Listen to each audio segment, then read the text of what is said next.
थाइना ममांगैदा लेबाक अमदा परफ्यूम योनबा नुपा अमा Laramie हाइरिबा नुपा असिगी मचानुपी दोरानी कौबा अमसु Laramie दोरानी असी हेक जेंगबदा मीना नुंगसिबा फावबा नुपी मचानी दोरानी की मरुप अमसु लेरमी मागी मरुप अदुदी हेलोय ओइरमी मखोय अनि पुंदुना नुंगसी नुंगसिबा इसै कया अमा सकलमी जगोइसु नुंगाइना सानमिनारमी लेबाक अदुदा मखोय अनिगी जगोइ इसैदु यामना फावरमी मरम असिना हेलोय लेबाक की निंगथौ इंद्रना मखोय अनिबु यामना बेबार तौबिरमी दोरानी की मसम अदु पृथ्वीदा ख्वाइदगी फजबा मसम ओइरमी मसमसु सना मचु ओइरमी अदुगा मनमना तगत तगत तेकपा गुलाब की मनम ओइरमी अदुबु मागी मसम अदु यामना सांगबना मंगोंदा यामना लुम्बा अमदि फावरमी नोंगमा महांगना मागी मसम अदु थदत्तुना अचौबा उना अमदा योमदुना मागी थोंग मनाक्ता चेलिबा तुरेल अदुदा थादरमी असोमदना लेबाक अदुगी निंगथौगी मचानुपा राजकुमार अदुना सा तानबा लाकपदा वारदुना तुरेंदगी इसिंग थक्के तौबदा ngसाइगी दोरानी की मसम यावबा उना अदु मागी मनाक्ता तौसिलक्लमी हाइरिबा उना अदुदगी नुंगसिरबा गुलाब की परफ्यूम की मनम नमलक्लमी महांगना उना अदु हांगदोक्तुना येंगलमी अदुगा मदुदा यावरमलिबा सना मसुगी समलांग अदुबु तिंगथोक्तुना येंगलमी नुंगसिरबा मनम अदु समलांग अदुगी ओइरमी राजकुमार अदुना कोनुंग यावरक्लबा मतमददी महाक थवाई यामना वाना उरमी मपा निंगथौना मचानुपा राजकुमार असी नारबरा हाइना खलमी महांगना मचानुपादा करी तौरबगे थवाई वाना उरे हैरमी राजकुमार अदुना तुरेंदा तौथरक्पा सना मचुगी समलांग अदु मपादा उदली अदुगा हैरगी इपा इबुंगो येंगबियु मसिगी समलांग असिगुंबसी हानना ममांगदा उख्रबरा करिगुंबा अइना समलांग असिबु हौरिबी लैसाबी असिबु लुहोंगदुना लौद्रबदी अइ सोइदना सिरगनी निंगथौ अदुसु मचाबु नुंसिबनिना लेबाक सिनबा थुंगना सना मचुगी समलांग हौबी लैसाबी अदुबु थीरुनबा मी थारमी कोना थंगददी सना मचुगी समलांग हौबी लैसाबी अदु परफ्यूम योनबा नुपा अदुगी मचानुपीनी हाइबा खंगलक्लमी निंगथौगी मचानुपागी पाव अदु दोरानी सु तारक्लमी दोरानी ना मपादा हैरमी इपा इबुंगो करिगुंबा निंगथौगी मचानुपाना पाइरिबा समलांग अदुना अइगी समलांग ओइरमलबदी अइ निंगथौगी मचानुपा अदुदा लुहोंगबा ताबनी अदुबु निंगथौदा मसिमदी याहनबियु मदुदी अइना लुहोंगलबा मतुंगदा अइ अयुक नुंगथिलदी कोनुंगदा लैगे अदुगा नुमिदांगी मतमददी अइ इपागी युमदा लैगे मसि मतंगदी निंगथौना याहनबियु मचानुपीगी वाफम अदु तारबा मतुंगदा मपा अदु करिसु हाइदना तुमिन्ना लैरमी मरमदी मचानुपीदु मंगोंदगी सिंगी हाइबा महाक खंगलमी समलांग अदु दोरानी की समलांगनी हाइबा खंगलबा मतुंगदा निंगथौना दोरानी की मपा अदुबु कोनुंगदा कौरमी अदुगा दोरानीबु मागी ममौ ओइजरगे हाइना हैरमी दोरानी की मपाना निंगथौदा अहुमलक खुरुमदुना हैरगी इनिंगथौना हाइबा अइहाक तौजगे अदुबु अइगी इचानुपीना असुमना हैरगी मदुदी लुहोंगलबा मतुंगदा महाक अयुक नुंगथिलगी मतमददी महाक कोनुंगदा लैगनी अदुगा नुमिदांगी मतमदना महाक अइगी युमदा लैबा याहनबियु हाइना हैरगी निंगथौदु दोरानीगी वादु ताबदा ngakpa amadi फावरमी अदुबु महाकी मचागी खल्लगा महाकसु यादबा याददुना यारमी दोरानीदु मतम खरा लैरगा मयुमदा हंगत हंदा चटपदु तंदना मरायना तोक्सकिनी हाइना खल्लमी असुमना लुहोंगबदु यामना चावना सिंदुना पांगथोक्लमी अहानबददी दोरानीना अयुक नुंगथिलना कोनुंगदा लैबा अदुगा नुमिदांगी मतमदना मागी मयुमदा लैबा अदुदा राजकुमार अदु यामना वाबदी ओइरमदे मरमदी महांगना दोरानी असी अयुक नुंगथिलगी मतमददी उबा फंगजै खल्लमी अदुबु राजकुमार अदुना यामना ngakpa amana दोरानी असी अयाम्बा मतमदा मकोक्तुना मागी मखुदा थमदुना फमदुना लैबा अदु उरमी वालांग अमता nganglमदे राजकुमार अदुना महाकपु वा ngangnabasु थेमलमदे नुमिदांग वारम खुदिंगी दोरानी अदु मी मरीना पुबा दोलाई अमदा तोंगदुना मागी मपागी मयुमदा हेक हेक चलमी अयुक हेक ओइबगा दोरानी अदु कोनुंग अदुदा अमुक हलक्लमी magi macindagi karigumba wa amata ngangnamde. Doranigi matau aduda thawai waraba Rajkumar adu konung adugi laikol aduda thoraklami. Laikol adubu senariba ahal oiraba mali aduna Rajkumar aduna thawai wana laiba aduda asumna hairaklami. Rajkumar kari taure adu wana laibadi. Rajkumar aduna hairaki aiha thawai yamna ware. Aina luhungduna lauruba nupi asina aingonda karigumba wa amata ngangde. Thawan michakum tuminna lai. Ai kari taugadabano haiba khangdre. Nungdang khudingi mahak magi mapagi mayumda chatli. Aduga ayuk nungthilgi matamdana aigi nakta nungdum amagum karisu ngangdana lai. Aina hanglabasu karisu khumde. Mali aduna Rajkumar aduda ngaihak ngairamu hairami. Aduga mahak mafam adudagi chatkirami. Ngaihak lairaga mali adu apikpa packet manga taruk puduna laklami. Aduga Rajkumar aduda pirami. Mahangna Rajkumar aduda hairami. Hayeng nahaki nupina konungsi thadokutuna chatkhiba matamda aina piriba packet asidagi powder khara lauthokutuna nangi nasada saisilu. Adu oirabadi kananasu nangbu uba phangloi. Ainasu nangbu uba phangloi. Adubu nangnadi umnamak asi uba phangani. Masini aina nangi mateng pangba ngamba haibabu chalo chalo. Rajkumar aduna mali adubu thagatlami. Aduga packet sing adu magi koyet aduda hablami. Mathangi nungdangda Doranina konungdu thadoktuna chatkraba matungda Rajkumar aduna malina pirakpa powder adu magi masada chaisilami. Aduga Doranibu tanarami. Powder du chaisinbadagi haujikti mahak kananasu uba phangdre. Adubu manadi hanagum loina uba ngamlami. Asumna Rajkumar adusu Doranina tongliba dolai adugi nakanda chatminarami. Mayum hek yaubaga Dorani mapagi mayumda changlami. Rajkumar adusu mabu tumina inarami. Dorani magi kada changlami. Magi kada achauba khuding ani lerami. Khuding amadana atar gulab ki perfume yaurami. Aduga atopa khuding adudana ising pik thana yaurami. Dorani khuding ani duda iru luzaraba matungda mahaki lupa machugi phijol du sechilami. Ngaksamdana mani mukta pareng sirami. Aduga gulab ki parengna magi makokta leitinglami. Phijol ningthina setlaba matungda mahak mugagi phina kuppa phal amada phamlami. Aduga phal aduda pairo haina yathang pirami. Khudakta phal adu nungsitta paikhatlami. Angakpa pumnamak asi yengduna leiramba Rajkumar aduna phal makhong amada yanduna kanna pairami. Mahaksu phal aduga kanna paiminarami. Ngaihak leiraga makhoi Doranigi heloi marup adugi yumda yauraklami. Heloi adusu Dorani bu thongjinda ngaiduna leirami.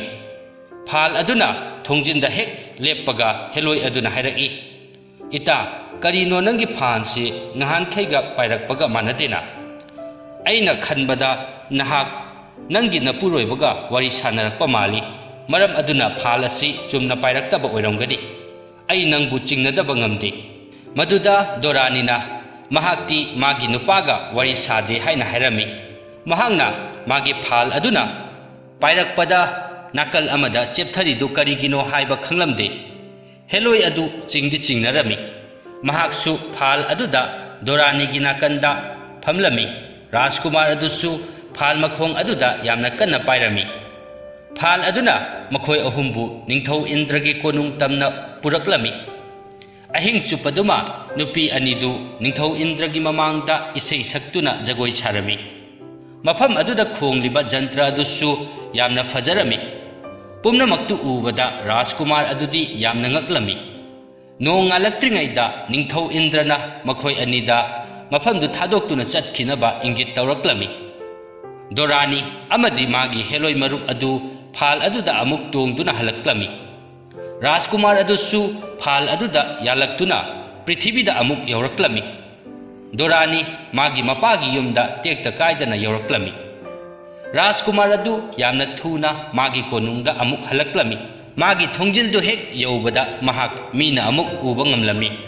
Mahak tumduna amuk leisinaduna Dorani halakpa ngaiduna leirami.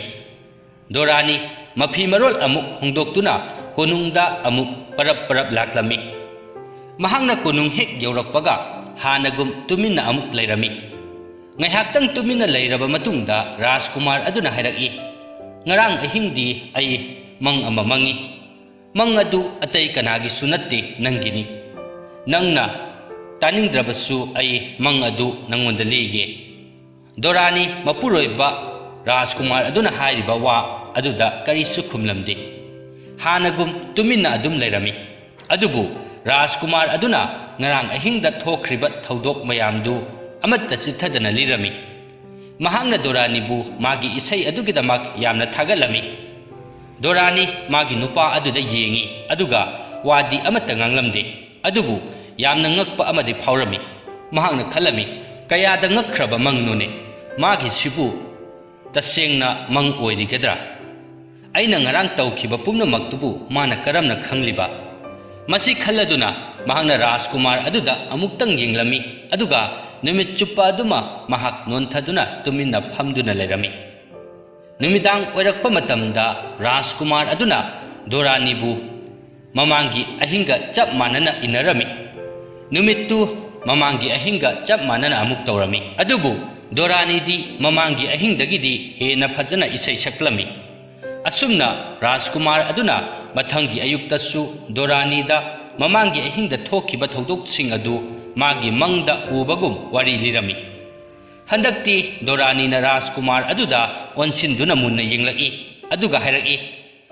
Nangna mangda ui haibadubu asengbara natraga nangsu ada chatpa yaubra. Rajkumar aduna khumlaki. Aisu tasengna mafam aduda laki maramdi aina nangbu yamna nungsi. Nangga leminabasina aigidi nungaijabani. Dorani wa ngangdana numit chupaduma amuk tuminna laikhirami. Numidang wairamda Dorani na chalamdaida dolai adudagi mamai onthoraktuna Rajkumar aduda hairaklami. Nangna aibu tatsengna nungsirabadi ngasidi aigi itung inbirakanu. Rajkumar adu Dorani na haibadu tawrami. Mahak konungdu thadoktu na chatlamde. Numittugi nungdangdu Dorani isai yamna phajana saklami. Isai chakpa loirakpada Ningthau Indrana hogalaktuna wasak amaga loinana Dorani da hairaki. Dorani nangna apamba ama ingonda hairaku aina soidana pigani. Ahanbadadi Dorani tumina lairami. Adubu ningthau aduna taksilakpadagidi Dorani na hairaki. Iningthauna aina piyu haibadu pini hairabanina jantra khongnaba liut adu pibiyu. Liut haibasi gitar gumba jantra khongnaba khulai amani. Dorani gi wafam adu tabada ningthau adu yamna nungairamde. Maramdi mahangna liut adu mamal yamna yami haina laujarami. Mahangna Dorani da madu pigani haina wasakhrabανina mahangna madu Dorani da piba tarami. Mahaki wasak ngakpa oina. Mahangna makhatana Dorani da hairaki. Nahak mafam asida amuk hanna laklaganu. Ahanba piba khudolda asuk mamal yamlaba khudol ama piyu hairabanina. Mathangdadi aina piba khudolda nahak apenba nairaroi. Dorani na lut adu laubada tuminna mangak nonduna laurami. Mahak magi heloi marup aduga mafam adudagi thoraklami. Mapanda magi phal apaibi aduna ngaiduna lerami. Phal aduna hanaga manadana prithibida pairaklami. Mathangi ayukta Dorani na konungda yaurakpa matamda Rajkumar aduda mahak magi mangbra haina hanglami. Handakti Dorani na wanganglakpa aduda Rajkumar adu yamna nungaijarami. Mahangna sumna paukhum piraki ay ngarangdi mangdre. Numittu Dorani du tuminna phamduna lairami. Adubu handakti magi mapuroiba aduna hanglakpa wahang khudingmakki paukhum adu pirami. Numidang wairam osilakpa matamda Rajkumar aduna Dorani da hairaki. Ngasidi nangi pabunggi yumda chatlaroidra. Matam aduda Dorani phamlambadagi hogalaktuna magi mapuroiba aduda kanna konsilami aduga hairaki. Ay amuk hanna nangbu thadoktuna chatlaroye. Asumna Rajkumarna magi nupi Dorani gi thamoibu joy tawki. Dorani magi heloi marup aduga amuk hanna pau phauna khidre. Magi mapuroibaga nungai yaifana pankhre. Wari macha amaga hapcharake. Chahi kayagi mamangda China hairiba lebak asida akan balan ama soknarami. Lan adugi mayai chansilakpada Chainagi ningthorelna yathang ama tawtharaklami madudi Chainagi yumthong khudingdagi mi amamam thoraktuna lanmi oina yauduna lan soknaba yaugadabani haina Chainagi arapa khungang amada Mulan kaubi nupi macha ama leirami hairiba nupi macha asina mapanda phi suringaida ningthaugi yathang adu tarami Mulan mayumda chenduna chaukrida phamduna leiriba mapada paw adu tamlami ipa ibungo ningthauna imung khudingdagi mi amamam thoraktuna leibak adugi lan choknaba aduda yaunaba lanmi oinaba hairamba adu tahobra mapa aduna hairaki hoi tahawi ichanupi haujikti ai pot yomnaba taurage ai chatnaba taurage masi hairaga mapa adu magi kada tapna changkhirami maduda mulana hairaki ipa ibungo nahakti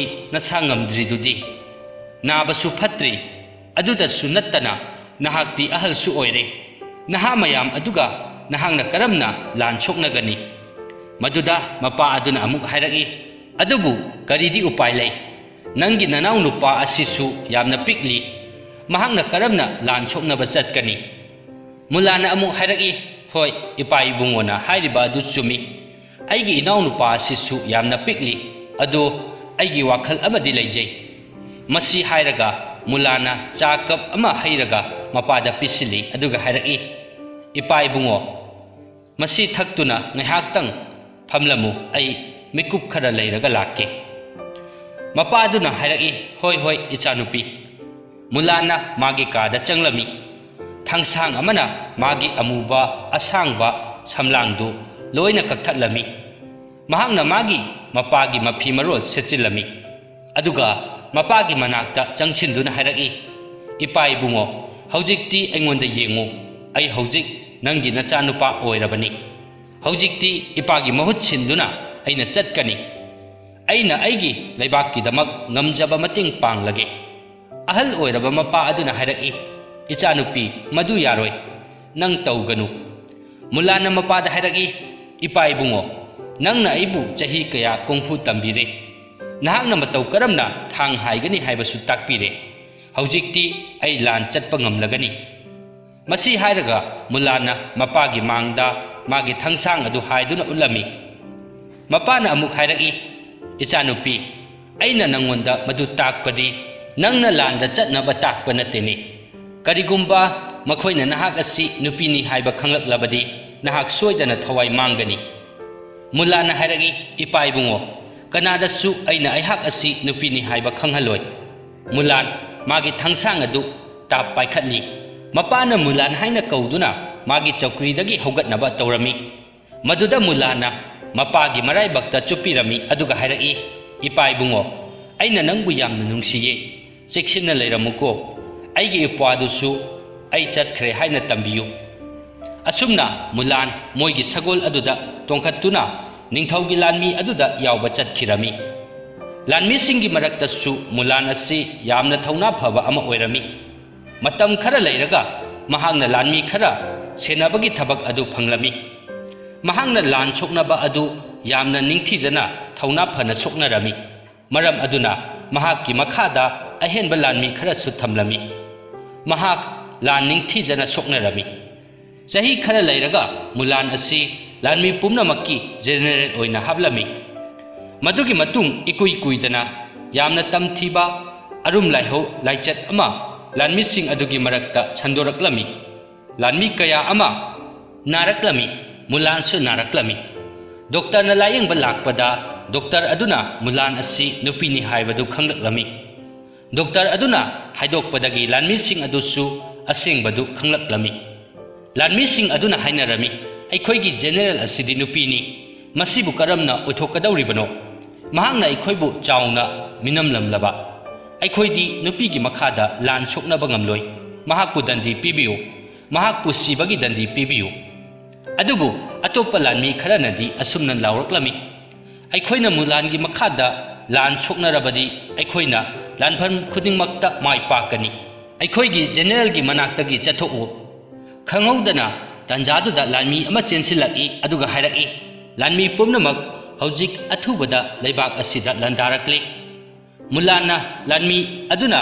हाइरिबा अदु तारदुना general की फिजोल दु सेचिंदुना मपान थोरक्लमी अदुबु महाक मसादु नाबदी फत्रिबनी महांगना लालमिसिंग अदुदा यंगनबसिंग अदुबु लांदानबगिदमक मखोय कदाइदा लोटकदबनो हाइबदु ताग्लमी Mullana general ओइबा पामदबा लालमिसिंग अदुसु Mullana हाइबदु इलमी असुमना मखोय मुलानगी lynching मखादा लान अदु मखोयना माइ पाक्लमी लानफमदु यामना अकनबा लानफम अमा ओइरमी यंगनबसिंग अदुना माइथीरे हाइदुना याजरमी असुमना लांदु लोइदुना चाइनाबु यंगनबसिंगदगी कलमी मदुगी मतुंगदगिदी कनानसु मुलानसि नुपीनी हाइदुना उसितब तौखिद्रे मुलानगी थौना फबा लौसिंग लैबा मरैबाक निंगबा अदुगिदमक चाइनागी निंगथौरेलना मुलानबु थागलमी महाकसु लैबाक ngakpagi थौदांग सिनरमी महांगना मुलानदा हारई Mulan नहाक्ति